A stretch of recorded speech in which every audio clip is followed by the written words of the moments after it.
ನೀವು ವರ್ಷಕ್ಕೆ ಒಂದು ಎಷ್ಟು ಇನ್ಕಮ್ ತೆಗೆದ್ರಿ? ಆಲ್ಮೋಸ್ಟ್ ಒಂದು 20 lakh rupees ನಾವು ಅರ್ನಿಂಗ್ ಮಾಡ್ತೀವಿ. ತಳಿಯನ್ನ ಹೇಗೆ ಐಡೆಂಟಿಫೈ ಮಾಡಿದ್ರಿ? ನಾರ್ಮಲ್ ಆಗಿ ನಾಟಿ ಕೋಳಿ ತರಾನೇ ಓಡಾಡ್ಕೊಂಡಿರುತ್ತೆ.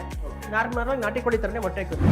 ಬಿಟ್ಬಿಡೋದು, ಆಮೇಲೆ ಸಾಕ್ಬೋದು, ನಾವು ಮಾಡ್ಬೋದು ಅಂತ ತಿಳ್ಕೊಂಡು ಸುಮಾರು ಜನ ಕಳಿಸ್ತಾರೆ. ದಯವಿಟ್ಟು ನಾನು ಮಾರ್ನಿಂಗ್ 6 o'clock ಸಂಜೆ 6 o'clock ವರೆಗೂ ಕಟ್ಸ್ ಹಾಕಿದ್ರೆ ತುಂಬ ಫುಡ್ ಹಾಕ್ತೀವಿ. ಬಟ್ ಈ ಟೈಮಲ್ಲಿ ಏನಾಗಿದೆ ಅಂದರೆ ಫುಲ್ ಫುಡ್ ಸೇವ್ ಆಗಿದೆ.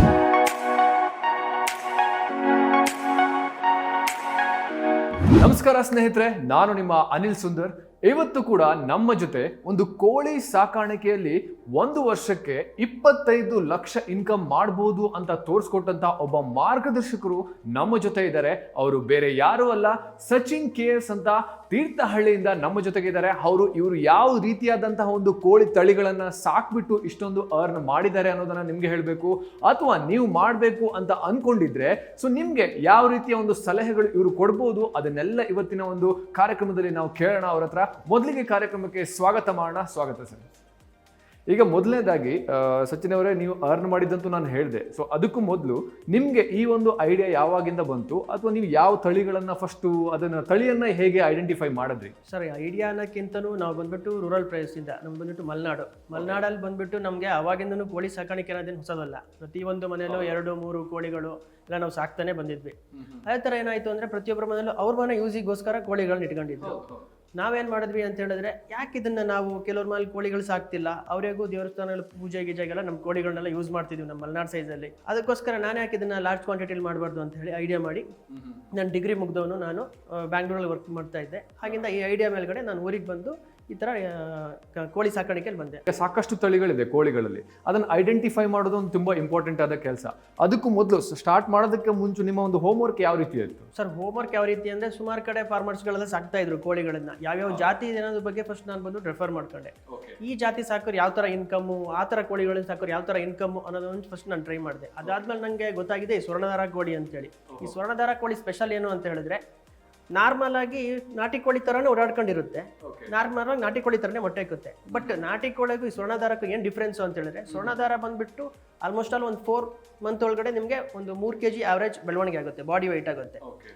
4.5 year ಈ ಮಂತಿಂದ ಅದು ಡೈಲಿ ವೈಸ್ ಮೊಟ್ಟೆ ಇರುತ್ತೆ. ಎಷ್ಟು ಅಂದರೆ 250 to 300 ಮೊಟ್ಟೆಗಳು ನೀಡುತ್ತೆ. ಬಟ್ ನೀವು ನಾಟಿ ಕೋಳಿಯಿಂದ ಅನ್ವರ್ಸ್ಕೊಂಡ್ರೆ 6 month ವರೆಗೂ 2 kg ಬಾಡಿ ವೇಟೇ ದಾಟಲ್ಲ. ಪ್ಲಸ್ ಅದು ಮೊಟ್ಟೆ ಇಡುತ್ತೆ 30 ಮೊಟ್ಟೆ. ಖಂಡಿತ. ಸೊ ಈ ಕಾರಣಕ್ಕೋಸ್ಕರ ನಾನು ಸ್ವರ್ಣಧಾರ ಚಾಯ್ಸ್ ಮಾಡ್ಕೊಂಡೆ. ಅದಕ್ಕೋಸ್ಕರ ಸ್ವರ್ಣಧಾರ ಫಾರ್ಮಿಂಗ್ ಅಲ್ಲಿ ನಾನು ಮುಂದುವರೆದೆ. ಓಕೆ, ಫಸ್ಟ್ ಸ್ಟಾರ್ಟ್ ಮಾಡುವಾಗ ನಿಮ್ದು ಯಾವ ರೀತಿ ಶುರು ಮಾಡಿದ್ರಿ? ಅಂದ್ರೆ ಆ ತಳಿಗಳನ್ನ ಎಲ್ಲಿಂದ ಬೈ ಮಾಡಿದ್ರಿ ನೀವು, ಅಥವಾ ಎಲ್ಲಿಂದ ಸಿಕ್ತು ನಿಮ್ಗೆ? ಹಾಗೆ ಎಷ್ಟರಿಂದ ಸ್ಟಾರ್ಟ್ ಆಯ್ತು? ಎಷ್ಟು ಮರಿಗಳಿಂದ ಅಥವಾ ಎಷ್ಟು ಕೋಳಿಗಳಿಂದ ಸ್ಟಾರ್ಟ್ ಮಾಡಿದ್ರಿ? ನಾವು ಸ್ಟಾರ್ಟ್ ಮಾಡಿರೋದು ಬಂದ್ಬಿಟ್ಟು 50 ಕೋಳಿ ಮರಿ. 50 ಕೋಳಿ ಮರಿನ ಬಂದ್ಬಿಟ್ಟು ಉಮೇಶ್ ಸರ್ ಅಂತ ಇದ್ದಾರೆ. ಅವ್ರು ಬಂದ್ಬಿಟ್ಟು ವೆಟರ್ನರಿ ಕಾಲೇಜ್ ಲೆಕ್ಚರ್ ಆಗಿದ್ದಾರೆ ಇಲ್ಲಿ ಶಿವಮೊಗ್ಗದಲ್ಲಿ.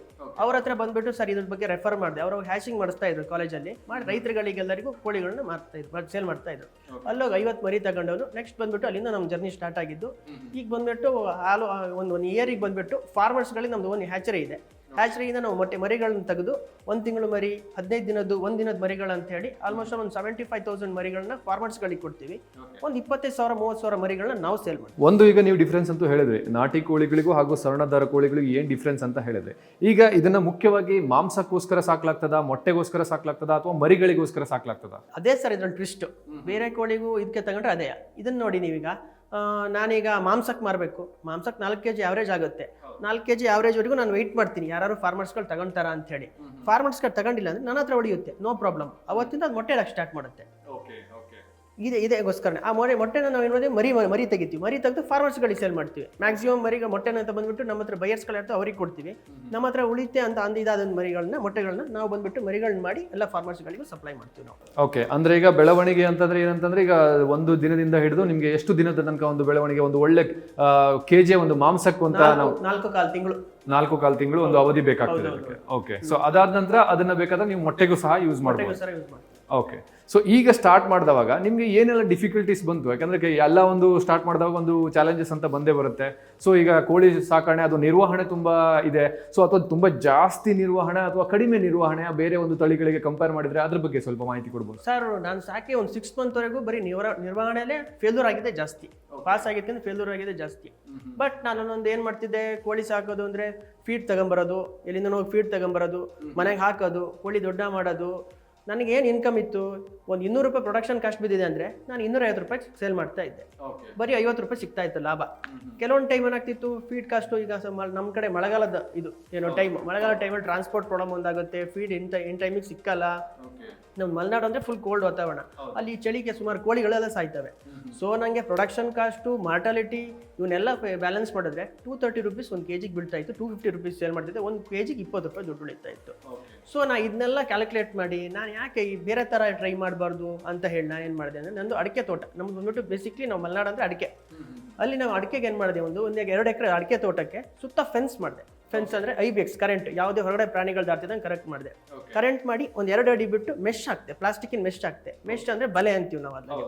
ಆ ಬಲೆಗಳನ್ನ ಹಾಕ್ತೆ. ಇದರಲ್ಲಿ ಏನಾಗುತ್ತೆ ಅಂದರೆ ಮುಂಗ್ಸಿ ಮತ್ತು ಹಾವಿನ ಕಾಟ ಜಾಸ್ತಿ ಇರುತ್ತೆ, ಹದ್ದುಗಳ ಕಾಟ ಇರುತ್ತೆ ಹಾವಿ ಇದಕ್ಕೆ ಕೋಳಿಗಳಿಗೆ. ಈ ಮೂರನ್ನು ಇದು ಮಾಡೋಕ್ಕೋಸ್ಕರ ಈ ಥರ ಮಾಡಿದೆ. ಇದು ಮಾಡಿ ಏನು ಮಾಡಿದೆ ಅಂದರೆ, ಮಾರ್ನಿಂಗ್ ಟೈಮಲ್ಲಿ ಕೋಳಿಗಳನ್ನ ಬಿಟ್ಬಿಡೋದು ನಾನು ತೋಟಕ್ಕೆ, ತೋಟದಲ್ಲಿ ಬಿಟ್ಬಿಡೋದು. ತೋಟದಲ್ಲಿ ಬಿಟ್ಬಿಟ್ಟು ಏನಾಗುತ್ತೆ ಅಂತ ಹೇಳಿದ್ರೆ, ನಾನು ಒಂದೇ ಕಡೆ ಕೂಡಿ ಸಾಕೋದಾದ್ರೆ ಆ ಟೈಮಲ್ಲಿ ಫೀಡ್ ಹಾಕಬೇಕು ನಾನು, ಮತ್ತೆ ಏನು ವಾಟರ್ ಸಪ್ಲೈ ಮಾಡಬೇಕು, ಒಂದು ಲೇಬರ್ನ ಇಡಬೇಕು, ಅದು ಡಿಫ್ರೆಂಟ್ ವರ್ಕ್ಸ್ಗಳೆಲ್ಲ ಇರುತ್ತೆ. ಬಟ್ ಈ ಥರ ಮಾಡಿದ್ರೆ ಏನಾಗುತ್ತೆ ಅಂದರೆ, ತೋಟದ ಫುಲ್ಲು ಓಡಾಡುತ್ತೆ, ಅದು ವೇಸ್ಟೇಜ್ಗಳನ್ನೆಲ್ಲ ಉತ್ಪತ್ತಿ ಮಾಡುತ್ತೆ. ಕೋಳಿ ಬ್ಯಾಡ್ ಇದನ್ನೆಲ್ಲ ಅದೆಲ್ಲ ತೋಟ ತುಂಬ ಹಾಕಲ್ಲಿ ಭೂಮಿ ಫಲವತ್ತತೆ ಜಾಸ್ತಿ ಆಗುತ್ತೆ. ಆ ಕೋಳಿ ವೇಸ್ಟೇಜ್ಗೆ ಜಾಸ್ತಿ ಎರೆಹುಳಗಳು ಜಾಸ್ತಿ ಆಗ್ತವೆ. ಎರೆಹುಳಗಳನ್ನು ಈ ಕೋಳಿ ಹೋಗಿ ತಿನ್ನುತ್ತೆ, ಪ್ಲಸ್ ಹುಲ್ಲು ಬೆಳೆಯುತ್ತೆ, ಹುಲ್ಲುಗಳನ್ನು ತಿನ್ನುತ್ತೆ. ಹುಲ್ಲಲ್ಲಿ ಡಿಫ್ರೆಂಟ್ ಟೈಪ್ ಆಫ್ ಕೀಟಗಳು ಉತ್ಪತ್ತಿ, ಒಂದೊಂದು ಚಿಕ್ಕ ಹುಳಗಳು ಉತ್ಪತ್ತಿ ಆಗುತ್ತೆ, ಆ ಹುಳಗಳನ್ನು ತಿನ್ನುತ್ತೆ. ಬಟ್ ಈ ಥರ ಮಾಡೋದ್ರಿಂದ ಏನಾಗುತ್ತೆ ಅಂತ ಹೇಳಿದ್ರೆ, ನಮಗೆ ಪ್ರೊಡಕ್ಷನ್ ಕಾಸ್ಟ್ ಕಮ್ಮಿ ಆಗುತ್ತೆ. ಹೌದು, ಫುಡ್ ಸೈಕಲ್ ಆಯಿತು ಅಲ್ಲೊಂದು. ನಾನು ಮಾರ್ನಿಂಗ್ 6 o'clock ಸಂಜೆ 6 o'clock ಕಟ್ಸ್ ಹಾಕಿದ್ರೆ ತುಂಬ ಫುಡ್ ಹಾಕಬೇಕು. ಬಟ್ ಈ ಟೈಮಲ್ಲಿ ಏನಾಗಿದೆ ಅಂದರೆ ಫುಲ್ ಫುಡ್ ಸೇವ್ ಆಯಿತು. ಬಟ್ ನಾವು ಈ ಹುಳಗಳ ಕಾನ್ಸೆಪ್ಟ್ ಬಂದ್ಬಿಟ್ಟು ನಮ್ಮ ಭಾರತಕ್ಕಿಂತ ಹೊಸದು. ನಾವು ಚೈನಾಗೆ ಹೋದರೆ, ಚೈನಾದಲ್ಲಿ ಮೆಗೆಟ್ಸ್ ಅಂತ ಕ್ರಿಯೇಟ್ ಮಾಡ್ತಾರೆ. ಅಂದರೆ ನಮ್ಮ ಮನುಷ್ಯನ ಬಾಡಿ ಆಗಲಿ ಯಾವುದೇ ಒಂದು ಪ್ರಾಣಿ ಕೊಳೆದ ಕೂಡಲೇ ಹುಳಗಳು ಉತ್ಪತ್ತಿ ಆಗುತ್ತೆ. ಹೌದು, ಖಂಡಿತ. ಆ ಹುಳಗಳನ್ನು ಉತ್ಪತ್ತಿ ಮಾಡಿ ಚೈನಾದಲ್ಲಿ ಈ ವೇಸ್ಟ್ ಇರ್ತಲ್ಲ, ಫುಡ್ ವೇಸ್ಟಲ್ಲಿ ಹುಳಗಳನ್ನು ಉತ್ಪತ್ತಿ ಮಾಡಿ ಕೋಳಿಗಳಿಗೆ ಹಾಕ್ತಾರೆ. ಬಟ್ ಹಾಕೋದು ಒಂದೇ, ಕೋಳಿಗಳ ಬೆಳವಣಿಗೆ ಬೇಗ ಆಗುತ್ತೆ, ಕೋಳಿಗಳ ಮಾಂಸ ಟೇಸ್ಟ್ ಇರುತ್ತೆ. ವಿತೌಟ್ ಇನ್ವೆಸ್ಟ್ಮೆಂಟ್ ಅಲ್ಲಿ ಕೋಳಿಗಳು ಬರುತ್ತೆ. ವೇಸ್ಟ್ ತಗೊಂಡಾಗ ನಾವು ಈಗ ದುಬೈ ಹಾಕೋರು ವೇಸ್ಟ್ ಅದ್ರ ಒಂದ್ ಕಡೆ ಪ್ಲೇಸ್ ಸ್ಟೋರ್ ಮಾಡಿದ್ರೆ ಅದೊಂದು ಪ್ರೊಸೆಸಿಂಗ್ ಮೆಥಡ್ಸ್ಗಳಿದಾವೆ. ಆ ಮೆಥಡ್ಗಳನ್ನು ಫಾಲೋ ಅಪ್ ಮಾಡಿದ್ರೆ ಮೆಗೆಟ್ಸ್ಗಳು, ಹುಳಗಳು ಉತ್ಪತ್ತಿ ಆಗುತ್ತೆ. ಆ ಹುಳಗಳು ನಾವು ಒಂದು 10 kg ಫುಡ್ಡನ್ನ ಯೂಸ್ ಮಾಡಿ ಹುಳಗಳನ್ನು ಕ್ರಿಯೇಟ್ ಮಾಡಿದ್ರೆ ಅದು 15 ಡೇಸಿಗೆ 25 kg ಹುಳಗಳು ಬೆಳವಣಿಗೆ ಅಷ್ಟು ವೆಯ್ಟ್ ಬರುತ್ತೆ ಹುಳಗಳು. ಆ 25 kg ಫುಡ್ಡನ್ನ ತಗೊಂಡಾಗ ನಾವು ಹಾಕಿದ್ರೆ ಝೀರೋ ಇನ್ವೆಸ್ಟ್ಮೆಂಟ್, ಏನಿಲ್ಲ, ಒಂದು ಸ್ವಲ್ಪ ದಿನ ನೋಡ್ಕೊಂತೀವಿ ಬಿಟ್ರೆ, ಟೈಮ್ ಕೊಡ್ತೀವಿ ಬಿಟ್ರೆ ಮತ್ತೇನೋ ನಾವು ಹಾಕೋದೇನಿಲ್ಲ. 25 kg ಫುಡ್ಡನ್ನ ನಾವು ಹೊರಗಡೆ ತಗೊಂಡು ಕೊಡೋದಾದ್ರೆ 1 kgಗೆ 40 ರೂಪಾಯಿ ಆಗುತ್ತೆ. ಹೌದು ಹೌದು. 20 kgಗೆ ಆಲ್ಮೋಸ್ಟ್ ಆಲ್ ಒಂದು 1000 rupees free of cost, 15,000 rupees free ಆಗಿ ಸಿಕ್ತು. ಹುಳಗಳು ಉತ್ಪತ್ತಿ ಮಾಡಿ ಅದನ್ನ ತಗೊಂಡು ಕೋಳಿಗಳಿಗೆ ಹಾಕ್ತೀವಿ, ಅಲ್ಲಿ ಬಾಡಿ ಡೆವಲಪ್ ಆಯಿತು, ಎಷ್ಟು ಉಳಿತಾಯ ಆಯಿತು. ಈ ಥರ ಪ್ರೊಸೆಸ್ಗಳನ್ನು ಮಾಡಿದೆ. ಇದ್ರ ಜೊತೆಗೆ ಅಜೋಲಾ ಅಂತ ಒಂದು ಬರುತ್ತೆ. ಅಜೋಲಾ ಬಂದ್ಬಿಟ್ಟು ಏನಂದ್ರೆ, ವಾಟರ್ ಮೇಲ್ಗಡೆ ನೀರಿಗೆ ಹಾಕಿಬಿಟ್ರೆ ಡೈಲಿ ವೈಸ್ ನೀರಲ್ಲಿ ಬೆಳವಣಿಗೆ ಆಗ್ತಿರೋದು ಒಂದು ಪಾಚಿ. ಅದು ನೀರಿಗೆ ಇವತ್ತು ಬಂದು ಸ್ವಲ್ಪ ಹಾಕಿದ್ರೆ ನಾಳೆ ಫುಲ್ ಪಾಂಡ್ ಫುಲ್ ಆಗುತ್ತೆ. ಆ ಥರ ಪಾಂಡ್ಸ್ಗಳನ್ನು ಕ್ರಿಯೇಟ್ ಮಾಡ್ಕೊಂಡೆ. ಅದರಲ್ಲಿ ಸಸಾರಜನಕದ ಅಂಶ ಇರುತ್ತೆ, ಮತ್ತೆ ಸ್ವಲ್ಪ ಪ್ರೋಟೀನ್ಸ್ಗಳಿರುತ್ತೆ. ಅದನ್ನು ತಗೊಬಂದು ಇದಕ್ಕೆ ಹಾಕಿದ್ರೆ ಕೋಳಿಗಳಿಗೆ ಚೆನ್ನಾಗಿ ತಿನ್ನುತ್ತೆ. ಅದು ಒಂದು ಫುಡ್ ಇದು ಉಳಿತೆ ನಮಗೆ. ಈ ಥರ ಪ್ರೊಸೆಸಲ್ಲಿ ಮಾಡಿದೆ. ಈಗ ನಾವು 250 ರೂಪೀಸ್, ಈಗ ನಾನು ಈ ಪ್ರೊಸೆಸಲ್ಲಿ ಹೋಗಿ 250 ರೂಪೀಸಿಗೆ ಕೊಟ್ಟರೆ ನನಗೆ 150 ರೂಪೀಸ್ ಖರ್ಚು, ಕೋಳಿದು ಮತ್ತು ಅಪರೂಪಕ್ಕೆ ಒಂದು ಟೈಮ್ ಫುಡ್ ಹಾಕೋದು, ಮತ್ತು ಲೇಬರ್ ಕಾಸ್ಟ್ ಅವೆಲ್ಲ ಹಾಕಿ ಖರ್ಚು, ಮತ್ತು 100 ರೂಪೀಸ್ ಒಂದು ಕೋಳಿ ಮೇಲೆ ಪ್ರಾಫಿಟ್. ಅದು ಯಾವುದರಲ್ಲಿ ಮಾಂಸದ ಪರ್ ಕೆಜಿ 100 ರೂಪೀಸ್ ಪ್ರಾಫಿಟ್. ನಾನು ಹೇಳ್ತಿರೋದು 1 kg 4 kg ಆಗುತ್ತೆ. ಒಂದು ಕೋಳಿ 4 kg ಆಗುತ್ತೆ. ಒಂದು ಕೋಳಿಗೆ 400 ರೂಪಾಯಿ ನನಗೆ ಉಳಿತು. ಬಟ್ 100 ಕೋಳಿ ಅಂದರೆ ಈ ಥರ ಕ್ಯಾಲ್ಕುಲೇಷನ್. ಬಟ್ 400 ರೂಪಾಯಿ ಉಳಿತು, 4 ತಿಂಗಳಾಯಿತು, ಕೋಳಿಗಳು ಇಷ್ಟು ಸೇಲ್ ಆಗಿಲ್ಲ, ಒಂದು 500 ಕೋಳಿಗಳು ಉಳಿದ್ಬಿಟ್ಟು ಏನು ಮಾಡೋದಪ್ಪ, ನೋ ಪ್ರಾಬ್ಲಮ್. ಅದರಿಂದ 15 ದಿನ ಬಿಟ್ಟು ಮೊಟ್ಟೆಗಳು ಇರೋಕ್ಕೆ ಸ್ಟಾರ್ಟ್ ಆಗುತ್ತೆ. ಅಲ್ಲಿಂದ 280 ಮೊಟ್ಟೆ ಇಡುತ್ತೆ. ಒಂದು ಮೊಟ್ಟೆಗೆ 10 ರೂಪಾಯಿ.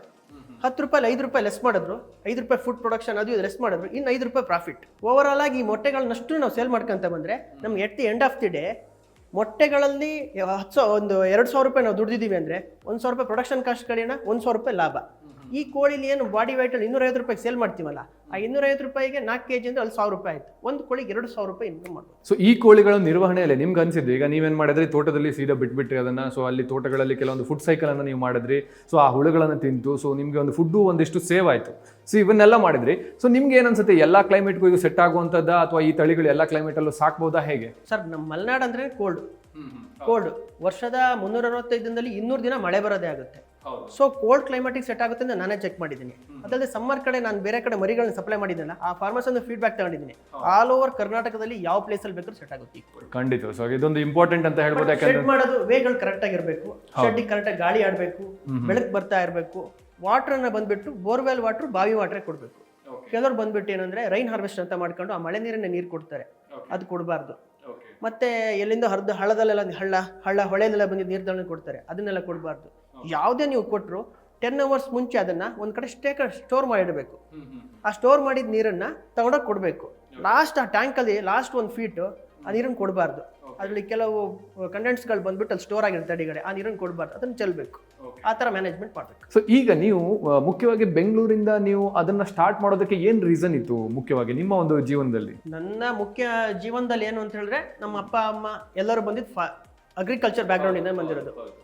ಬಟ್ ಅಪ್ಪ ಅಮ್ಮನವರ ಮನಸ್ಸಲ್ಲಿ ಏನಿರುತ್ತೆ, ನನ್ನ ಮಗ ಬೆಂಗಳೂರಿಗೆ ಹೋದ, ಅಲ್ಲಿ ಏನೋ ಸಂಬಳ ಕೊಡ್ತಾರೆ, ನಮ್ಮ ಮನೇಲಿ ನೋಡ್ರೆ ಇಲ್ಲಿ ತೋಟ ಗದ್ದೆ ಎಲ್ಲ ಇದೆ, ನಮ್ಮ ಏಜ್ ಆಗ್ತಾ ಬಂತು, ನೋಡ್ಕೊಂತನೋ ಇಲ್ಲೋ ಅನ್ನೋದು ಅವ್ರ ಮನಸ್ಸಲ್ಲಿ ಒಂದ್ ಕಡೆ. ಖಂಡಿತ ಹೌದು. ನಮ್ಮ ಮನಸ್ಸಲ್ಲಿ ಏನು ಅಲ್ಲೇನಿದೆ, ಇಲ್ಲಾರು ಏನಾರು ಒಂದು ದುಡಿಬಹುದು ಅನ್ನೋದು ಒಂದು ಕಾನ್ಸೆಪ್ಟ್. ಬಟ್ ಆ ಕಾನ್ಸೆಪ್ಟ್ ಇಟ್ಕೊಂಡು ನಾನು ಬೆಂಗಳೂರಿಗೆ ಬಂದೆ.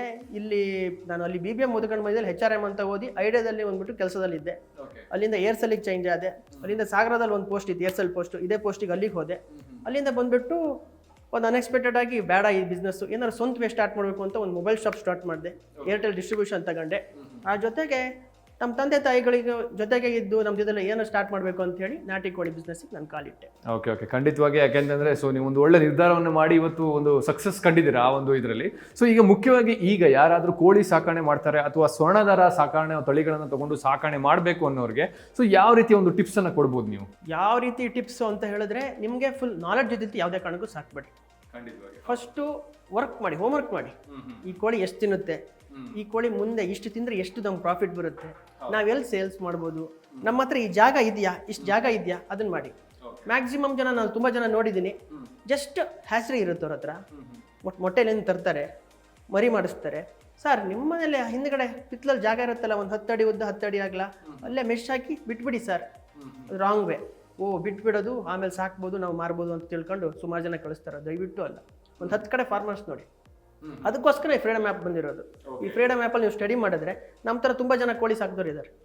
ಆ ಕೋಳಿ ಸಾಕಿದವ್ರನ್ನ ಯಾವ ಥರ ಸಾಕಿದ್ರೆ ಅಂತ ಗೊತ್ತಾಗುತ್ತೆ. ಆ ಮಾಹಿತಿಗಳು ಈ ಫ್ರೀಡಮ್ ಆ್ಯಪಲ್ಲೇ ಇರುತ್ತೆ. ಆ ಮಾಹಿತಿ ನೀವು ಇದ್ರಲ್ಲಿ ಚೆನ್ನಾಗಿ ತಿಳ್ಕೊಬೋದು. ಬೇಸಿಕ್ ಆಗಿ ಏನಂದ್ರೆ ಜಾಗ ಬೇಕು, ಶೆಡ್ ಚೆನ್ನಾಗಿರ್ಬೇಕು, ವಾಟರ್ ಮ್ಯಾನೇಜ್ಮೆಂಟ್ ಚೆನ್ನಾಗಿರ್ಬೇಕು, ಗುಡ್ ಕ್ಲೈಮ್ಯಾಟಿಕ್ ಕಂಡೀಷನ್. ಸೊ ನಿಮಗೆ ಒಂದು ಗುಡ್ ಅರ್ನಿಂಗ್ ಅಂತ ಯಾವಾಗ ಸ್ಟಾರ್ಟ್ ಆಯಿತು? ಈಗ ನೀವು ಹೇಳಿದ್ರೆ ಸ್ಟಾರ್ಟಿಂಗಲ್ಲಿ ನೀವು ಸ್ವಲ್ಪ ಸೋಲನ್ನು ಕಂಡ್ರಿ. ಸೊ ಅದಾದ ನಂತರ ನಿಮಗೆ ಒಂದು ವೇ ಸಿಕ್ತು, ಫುಡ್ಡನ್ನು ಯಾವ ರೀತಿ ನಿರ್ವಹಣೆ ಮಾಡಬೇಕು ಅನ್ನೋದೊಂದು ವೇ ಕಂಡ್ಕೊಂಡ್ರಿ. ಸೊ ಅದಾದ ನಂತರ ನೀವು ವರ್ಷಕ್ಕೆ ಒಂದು ಎಷ್ಟು ಇನ್ಕಮ್ ತೆಗೆದ್ರಿ ನೀವು? ಸರ್ ನಾವು ವರ್ಷಕ್ಕೆ ಇನ್ಕಮ್ ಹೇಳೋದು ಏನು ಯಾವ ಥರ ಅಂತ ಹೇಳಿದ್ರೆ, ಒಂದು ಕೋಳಿಗೆ 2,000 ರೂಪಾಯಿ, ಮೊಟ್ಟೆ ಪರ್ಪಸ್ಸಿಗೆ ಹೋದ್ರೆ 2,000 ರೂಪಾಯಿ, ಇದ್ರ ಪರ್ಪಸ್ಸಿಗೆ 1,000 ರೂಪಾಯಿ. ಆಲ್ಮೋಸ್ಟ್ ಏನೋ ಒಂದು 20 lakh rupees ನಾವು ಅರ್ನಿಂಗ್ ಮಾಡ್ತೀವಿ. Okay, per year. ಓಕೆ, ಒಟ್ಟು ಟೋಟಲ್ ಎಷ್ಟು ಕೋಳಿಗಳಿದೆ ನಿಮ್ಮ ಹತ್ರ ಈಗ? ಸರ್ ನಮ್ಮ ಹತ್ರ ಕೋಳಿಗಳು ಎಷ್ಟಿದಾವೆ ಅನ್ನೋಕ್ಕಿಂತ ಡೈಲಿ ವೈಸ್ ಮರಿಗಳು ಬರ್ತಿರ್ತವೆ, ದೊಡ್ಡವಾಗ್ತಿರ್ತವೆ, ಹೋಗ್ತಾ ಇರ್ತವೆ. ಅದನ್ನು ಸೇಲ್ ಮಾಡ್ತೀವಿ. ನಾಳೆ ಇನ್ನೊಬ್ರು ತಗೊಂಡೋಗ್ತಿರ್ತಾರೆ, ನಾಳೆ ಇನ್ನೊಬ್ರು ತಗೊಂಡೋಗ್ತಿರ್ತಾರೆ, ಈ ತರ ಏನಿಲ್ಲ. ಆಲ್ಮೋಸ್ಟ್ ಒಂದು 500 ಕೋಳಿ ಯಾವಾಗಲೂ ಬ್ಯಾಲೆನ್ಸ್ ಆಗ್ತಾ ಇರ್ತವೆ. ಓಕೆ, ಯಾರಿಗಾದ್ರೂ ಸ್ವರ್ಣಧಾರ ಮರಿಗಳು ಬೇಕು ಅಂತಂದ್ರೆ ನಿಮ್ಮನ್ನ ಕಾಂಟ್ಯಾಕ್ಟ್ ಮಾಡ್ಬೋದಾ? ಸರಿ ಸರ್, ನಮ್ಮ ಹತ್ರ ಈಗ ಆಲ್ಮೋಸ್ಟ್ ನಾವು ವರ್ಷಕ್ಕೆ ಒಂದು 75,000 ಮರಿಗಳು ನಾವು ಸಪ್ಲೈ ಮಾಡ್ತೀವಿ. ನಮ್ಮ ಹತ್ರ Day 1 ಮರಿ ಸಿಕ್ಕುತ್ತೆ, ಮತ್ತೆ 15 days ಮರಿ ಸಿಕ್ಕುತ್ತೆ, 1 month ಮರಿ ಸಿಕ್ಕುತ್ತೆ. ಡಿಫ್ರೆಂಟ್ ಪ್ರೈಸಸ್ ಆಗಿರುತ್ತೆ. Day 1 ಮರಿಗೆ ಬಂದ್ಬಿಟ್ಟು ಏನೋ ವ್ಯಾಕ್ಸಿನೇಷನ್, ಒಂದೇ ಒಂದು ವ್ಯಾಕ್ಸಿನೇಷನ್ ಮಾಡಿರ್ತೀವಿ, ಕಸ್ಟಮರಿಗೆ ಕೊಡ್ತೀವಿ. 15 days ಮರಿ ಬಂದ್ಬಿಟ್ಟು 2 ವ್ಯಾಕ್ಸಿನೇಷನ್ ಆಗಿರುತ್ತೆ. 1 month ಮರಿ ಬಂದ್ಬಿಟ್ಟು ನಿಮಗೆ 3 ವ್ಯಾಕ್ಸಿನೇಷನ್ ಆಗಿರುತ್ತೆ, ಒಂದು ಇಂಜೆಕ್ಷನ್ ಕೊಟ್ಟಿರ್ತೀವಿ, ಪ್ಲಸ್ ಮುಂದ್ಗಡೆ ಮೂಗನ್ ಕುಕ್ಕನ್ನು ಸುಟ್ಟಿರ್ತೀವಿ. ನಾವು ಕೊಕ್ಕನ್ನು ಯಾಕೆ ಸುಡ್ತೀವಿ ಅಂತ ಹೇಳಿದ್ರೆ, ನಾವು ಬಂದ್ಬಿಟ್ಟು ಒಂದೇ ಕಡೆ ಕೋಳಿಗಳನ್ನು ಸಾಕ್ತಾ ಇರ್ತೀವಿ. ಈ ಹೂಂಜಗಳು ಹ್ಯಾಟೆಗಳು ಕ್ರಾಸಿಂಗ್ ಟೈಮಲ್ಲಿ ಏನಾಗುತ್ತೆ ಅಂತ ಹೇಳಿದ್ರೆ, ಹುಂಚಗಳು ಬಂದ್ಬಿಟ್ಟು ಹ್ಯಾಟೆಗಳನ್ನ ತಲೆನ ಚುಟ್ಟನ್ನು ಎಳೆಯುತ್ತೆ, ಬೇರೆ ಕಡೆ ಕುಕ್ಕೋದೆಲ್ಲ ಮಾಡ್ತಿರುತ್ತೆ. ಒಂದೊಂದು ಟೈಮು ಈ ಹಿಂಡಲ್ ಕೋಳಿಗಳಿರ್ಬೇಕಾದ್ರೆ ನಾನೇ ರಾಜ ಆಗಬೇಕು ಅಂತ ಕೆಲವು ಹುಂಜಗಳು ಬಿಹೇವಿಯರ್ ಚೇಂಜ್ ಆಗ್ತಿರುತ್ತೆ, ಬೇರೆದು ಕುಕ್ಕೋದು ಕಚ್ಚೋದಂತ. ಈ ಟೈಮಲ್ಲಿ ಏನಾಗುತ್ತೆ ಅಂದರೆ, ಮೂತಿ ಬಂದ್ಬಿಟ್ಟು ಚೂಪ ಇದ್ಬಿಟ್ರೆ ಬೇರೆ ಕುಕ್ಕು ಕೂಡಲೇ ಗಾಯ ಆಗುತ್ತೆ, ಡೀಪ್ ಗಾಯ ಆಗುತ್ತೆ. ಡೀಪ್ ಗಾಯ ಆಗೋದು ಬ್ಲೀಡಿಂಗ್ ಆಗುತ್ತೆ. ಬ್ಲೀಡಿಂಗ್ ಹಾಕೊಂಡು ಅದೊಂದು ಸುತ್ತ ಜಾಗಗಳು ಬಂದ್ಬಿಟ್ಟು ಕೂದಲುಗಳು ಉದುರುತ್ತೆ. ಸೊ ಇಂಥ ಕಂಡೀಷನ್ಸ್ ಏನಾಗುತ್ತೆ ಅಂತ ಹೇಳಿದ್ರೆ, ಈಗ ನಾನೇ ಒಬ್ಬ ಕಸ್ಟಮರು ನಿಮ್ಮ ಫಾರ್ಮಿಗೆ ಬರ್ತೀನಿ ನಾನು. ಸರ್ ಈ ಕೋಳಿ ಏನು ಸರ್, ನಿಮ್ಮ ಕೋಳಿ ಮೈಯೆಲ್ಲ ಈ ಥರ ಗಾಯ ಆಗಿದೆಯಲ್ಲ ಸರ್, ಇವಾಗ ಕಾಯಿಲೆಗಿಲ್ಲ ಸರ್ ನಿಮ್ಮ? ಹೌದು, ಖಂಡಿತ ಡೌಟ್ ಬರುತ್ತೆ. ಒಂದ್ಸತಿ ಬ್ಲೀಡಿಂಗ್ ಆದರೆ ಆ ಕೋಳಿ ಬೆಳವಣಿಗೆ ಆಗೋದು ಲೇಟ್ ಆಗುತ್ತೆ. ಈಗ ಬಟ್ ಹ್ಯೂಮನ್ ಬಾಡಿಲೂ ಅಷ್ಟೇ, ನಾವೀಗ ಒಂದ್ಸತಿ ರಕ್ತಸ್ರಾವ ಹೋಯ್ತು ಅಂದರೆ ಆ ರಕ್ತ ರಿಕವರಿ ಮಾಡೋಕ್ಕೆ ಎಷ್ಟು ಟೈಮ್ ಬೇಕಾಗುತ್ತೆ. ಆ ರಿಕವರಿ ಮಾಡೋಕ್ಕೆ ನಾವು ಫುಡ್ ಒಂದು ತಗೊಂಡಿರ್ತೀವಿ, ಬೇರೆ ಕಡೆ ಪಾರ್ಟ್ಸ್ಗಳು ರಿಕವರಿ ಆಗೋದು ಸ್ವಲ್ಪ ಲೇಟ್ ಆಗುತ್ತೆ. ಸೊ ಇದೇ ಕೇಸಸ್ಸಲ್ಲಿ ಏನು ಮಾಡಿದ್ರೆ, ನಾವು ಮುಂದ್ಗಡೆ ಕೊಕ್ಕನ್ನು ಸುಟ್ಟು ಕೊಟ್ಟಿರ್ತೀವಿ. ಬಟ್ ನಾವು ಕಸ್ಟಮರಿಗೆ ಕೊಡ್ತಾ, ಇವತ್ತು ನೀವು ನಮ್ಮ ಹತ್ರ ಮರಿ ತಗೊಂಡೋಗಿರಿ ಅಂತ ಹೇಳಿದ್ರೆ, ಯಾವತ್ತು ಬೇಕಾದರೂ ನೈಟ್ ಟೈಮ್ ಬಿಟ್ಟು ಹಗಲು ಟೈಮಲ್ಲಿ ಎಷ್ಟೊತ್ತಿಗೆ ಬೇಕು ನಾವು ಕಾಲ್ ಮಾಡಿದ್ರೆ, ನಿಮಗೆ ಮೆಡಿಸನ್ ಏನು ಹಾಕಬೇಕು, ಏನು ಪ್ರಾಬ್ಲಮ್ ಆಗಿದೆ ಪ್ರತಿಯೊಂದನ್ನು ನಾವು ಹೇಳ್ತೀವಿ. ಜಸ್ಟ್ ಒಂದು ವೀಡಿಯೋ ಕಳಿಸ್ಬೇಕು ನಮಗೆ, ಏನು ಪ್ರಾಬ್ಲಮ್ ಆಗಿದೆ ಅನ್ನೋದು ನಾವು ಅದು ಮಾಡ್ತೀವಿ. 1000 ಮರಿಗಳ ಮೇಲೆ ಇದ್ರೆ ನಾವು ಡೆಲಿವರಿ ಕೊಡ್ತೀವಿ, ಆಲ್ ಓವರ್ ಕರ್ನಾಟಕ ಕೊಡ್ತೀವಿ. 1000 ಒಳಗಡೆ ಇದ್ರೆ ನಾವು ಯಾವ್ದಕ್ಕೆ ಡೆಲಿವರಿ ಕೊಡಲ್ಲ. ಮಿನಿಮಮ್ ನಮ್ಮ ಹತ್ರ 100 ಮರಿ ನಾವು ಸ್ಟಾರ್ಟಿಂಗ್ ಇದು ಮಾಡ್ತೀವಿ, ನಾವು ಸಪ್ಲೈ ಆರ್ಡರ್ ತಗೊಂತೀವಿ. ಫಸ್ಟ್ ಬುಕಿಂಗ್ ಮಾಡ್ಕೊಂಡು ಆಮೇಲೆ ಅವ್ರಿಗೆ ಡೇಟ್ ಕೊಡ್ತೀವಿ, ಆ ಡೇಟಿಗೆ ನಾವು ಮರಿ ಕೊಡ್ತೀವಿ. ಸೊ ಒಂದು ಈಗ ಸ್ಟಾರ್ಟ್ ಮಾಡಬೇಕು ಅಂತಂದ್ರೆ ಒಂದು ಇಂತಿಷ್ಟೇ ಮರಿಗಳಿಂದ ಸ್ಟಾರ್ಟ್ ಮಾಡಿದ್ರೆ ಬೆಟರು, ಅಥವಾ ಈ ಕ್ಲೈಮೇಟೇ ಅಥವಾ ಈ ತರ ಮನೆ ಮಾಡಬೇಕು ಆ ತರ ಏನಾದರೂ ಕಂಡೀಷನ್ ಇದೆಯಾ? ಅಥವಾ ಒಂದು ಇನ್ವೆಸ್ಟ್ಮೆಂಟ್ ಅಂತ ಹೇಳಿದ್ರೆ ಒಂದು 100 ಮರಿಗಳನ್ನು ನಾನು ಸಾಕ್ತೀನಿ, ಸೊ ನನಗೆ ಒಂದು ಎಷ್ಟು ಇನ್ವೆಸ್ಟ್ಮೆಂಟ್ ಬೇಕಾಗ್ಬೋದು ಅಂತ ನಿಮ್ಗೆ ಅನ್ಸುತ್ತೆ ನಿಮ್ಮ ಪ್ರಕಾರ? ಸರ್ ಇದರಲ್ಲಿ ಇನ್ನೊಂದು ಸ್ಟೆಪ್ ಹೇಳ್ತೀನಿ. ಯಾಕೆ ಈ ನಾಟಿ ಕೋಳಿ ಸಾಕಾಣಿಕೆ ಒಂದು ಡಿಫ್ರೆಂಟ್ ಸ್ಟೆಪ್ ಇದೆ. ಏನು ಅಂತ ಹೇಳಿದ್ರೆ ಮೈನ್ ಅಮೌಂಟ್ ಇರುತ್ತೆ, ಜಾಗ ಇರುತ್ತೆ, ಸಪೋರ್ಟರ್ಸ್ಗಳು ಬೇಕು ಮೈನ್. 24 ಅವರ್ಸ್ ನಾನು ಇಲ್ಲೇ ಇರಬೇಕು ಆಗಲ್ಲ, ನಾನು ಇಲ್ದಿದಾಗ ಬೇರೆಯವ್ನು ಬರಬೇಕು. ಎಂಪ್ಲಾಯಿ ನಂಬ್ಕೊಂಡು ಕೆಲಸ ಮಾಡಿಬಿಡಿ. ಎಂಪ್ಲಾಯಿ ಬಂದ್ಬಿಟ್ಟು ಅವನದು ಸಂಬಳ ಅವನಿಗೆ ಕೆಲಸಕ್ಕೆ ಮಾಡ್ತಿರೋದು. ಈ ಕೋಳಿ ದೊಡ್ಡ ಆಗಿ ಅದರಿಂದ ಏನು ಇನ್ಕಮ್ ಅವನಿಗೆ ಅರ್ಧದಲ್ಲಿ ಶೇರ್ ಕೊಡ್ತಿಲ್ಲ, ಅವ್ನಿಗೆ ಇಟ್ಕೊಂಡಿರೋದು ನಾವು ಸಂಬಳದ ಥರನೇ ಕೆಲಸ ಮಾಡಿ ಹೋಗ್ತಾರೆ. ನಾವು ಯಾವ ಥರ ಅಂತ ಹೇಳಿದ್ರೆ ಓನರ್ ಆಗಲಿ ಯಾರೇ ಆಗಲಿ ಶೆಡ್ ಡೈಲಿ ವೈಸ್ ಅವ್ನು ಹೋಗ್ಬೇಕು. ಯಾಕೆಂದರೆ ಒಂದು 1000 ಕೋಳಿ ಇದ್ದಾಗ 1000 ಕೋಳಿಲಿ ನೋಡ್ಬೇಕು, ಎಲ್ಲ ಕೋಳಿ ಅಬ್ಸರ್ವ್ ಮಾಡ್ಬೇಕು. ಹಿಡ್ಕೊಂಡು ಅಬ್ಸರ್ವ್ ಮಾಡಿದ್ರೆ ಏನಕ್ಕೆ ಇದು ಕೂತಿದೆ ಕೋಳಿ, ಒಂದೇ ಸಿಂಗಲ್ ಆಗಿ ಒಂದೇ ಡಿಫ್ರೆಂಟ್ ಆಗಿ ಜಾಗ ಯಾಕೆ ಕೂತಿದೆ, ಒಂದೇ ಹೋಗಿ ಅದಕ್ಕೆ ಏನು ಕಾಯಿಲೆ, ಡೈಲಿ ವೈಸ್ ಅದು ಬಂದ್ಬಿಟ್ಟು ಇದು ಮಾಡ್ತೀನಿ, ವೇಸ್ಟ್ ಎಲ್ಲ ಇದು ಎಲ್ಲ ಕಡೆ ಹಾಕ್ತಾರೆ, ಇದು ಮಾಡ್ತಿರುತ್ತೆ. ಅದು ನೋಡ್ಬೇಕು ಸ್ವಲ್ಪ ಯಾವ ಥರ ಇದೆ, ವಾಟರ್ ಸ್ವಲ್ಪ ಗಟ್ಟಿ ಇದೆಯಾ ಇಲ್ಲ ಬೇದಿ ಅಂತ ಆಗುತ್ತೆ ಅದರಲ್ಲಿ, ಆ ಥರ ನೀರು ಇದೆಯಾ, ಆ ಥರ ಡಿಫ್ರೆಂಟ್ ಕಾಯಿಲೆಗಳು ಬರ್ತವೆ, ಅದನ್ನು ಚೆಕ್ ಮಾಡಬೇಕು. ಬಟ್ ಏನು ಅಂತ ಹೇಳಿದ್ರೆ ಮೈನ್ ಜೊತೆಗೆ ಯಾರು ಇರಬೇಕು, ಅಪ್ಪನೋ ಅಮ್ಮನೋ ಯಾರು. ನನಗೆ ಬಂದ್ಬಿಟ್ಟು ತಂದೆ ತಾಯಿ, ನನ್ನ ವೈಫು, ನಾನು ಈಗ ಇಲ್ದಿರೋಗ್ಲೂ ಟೈಮಲ್ಲೂ ಅವ್ರು ಹೋಗಿ ನೋಡ್ಕೊಳೋದು, ಜಸ್ಟ್ ಹೇಳ್ಬಿಟ್ರೆ ಎಲ್ಲ ಸಪೋರ್ಟ್ ಮಾಡ್ತಾರೆ, ಆ ಥರ ಇರುತ್ತೆ. ಬಟ್ ಫ್ರೆಂಡ್ಸು ನಮಗೂ ಅಷ್ಟೇ ಫ್ರೆಂಡ್ಸು ಇದ್ದಾರೆ. ಒಬ್ಬ ನಿರಂಜನ್ ಅಂತ ಹೇಳಿ ಮತ್ತು ಅವಿನಾಶ್ ಅಂತ ಇಬ್ಬರು ಇದ್ದಾರೆ ಇಂಜಿನಿಯರ್ಸ್ಗಳು.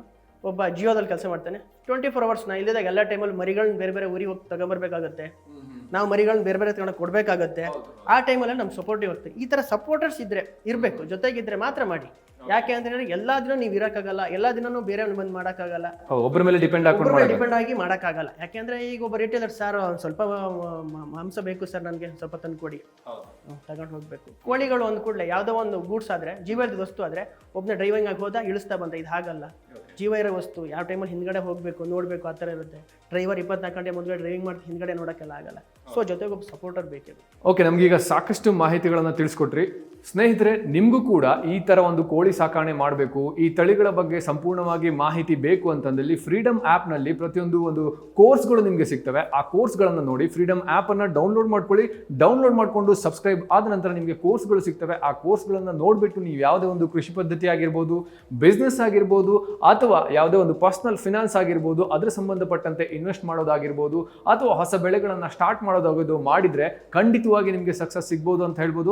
ಯಾಕೆ ಅಂತಂದರೆ ಅಲ್ಲಿ ಇದೇ ರೀತಿಯಾದಂಥ ಸಾಕಷ್ಟು ಮಾರ್ಗದರ್ಶಕರು ನಿಮಗೆ ಮಾರ್ಗದರ್ಶನವನ್ನು ನೀಡ್ತಾರೆ. ಸೊ ಅವರ ಮಾರ್ಗದರ್ಶನದ ಮುಖಾಂತರ ನೀವು ನಡೆದ್ರೆ ಖಂಡಿತವಾಗಿ ನಿಮ್ಮ ಒಂದು ಬೆಳೆಗೆ ಒಂದು ಒಳ್ಳೆ ಪ್ರಾಫಿಟ್ ಅನ್ನ ನೀವು ಕೂಡ ಕಾಣ್ಬೋದು ಅಂತ ಹೇಳ್ಬೋದು. ಸಚಿನ್ ಅವರು ನಮ್ಮ ಜೊತೆ ಇಷ್ಟೊತ್ತು ಸಾಕಷ್ಟು ವಿಷಯಗಳನ್ನು ಹಂಚ್ಕೊಂಡಿದ್ದಾರೆ. ಸೊ ಸಾಕಷ್ಟು ಯುವಕರಿಗೆ ಇದು ಮಾದರಿಯಾಗಿರುತ್ತೆ. ಸಾಕಷ್ಟು ಜನ ಕೋಳಿ ಸಾಕಣೆ ಮಾಡುವವರಿಗೆ ನಿಮ್ಮ ಒಂದು ಸಲಹೆ ಖಂಡಿತವಾಗಿ ಮಾದರಿ ಆಗಿರುತ್ತೆ ಅಂತ ಅನ್ಕೋತೀನಿ. ಸೊ ಇಷ್ಟೊತ್ತು ಕಾರ್ಯಕ್ರಮದಲ್ಲಿ ಭಾಗವಹಿಸಿದ್ದಕ್ಕೆ ಧನ್ಯವಾದಗಳು.